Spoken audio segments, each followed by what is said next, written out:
Ал духовканы пісіруді қажет етпейтін пирог өте дәмді. Кеттік.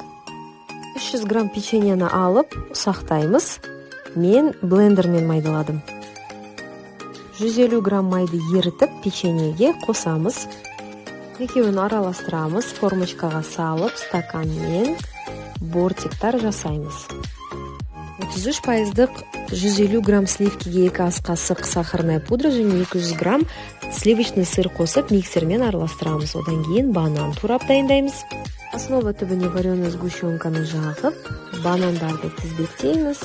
Одан кейін дайын кремімізді құямыз. Бетіне какао сеуіп, тоңазытқышқа 1-2 сағатқа қойып қоямыз. Өте оңай және өте дәмді ас болсын.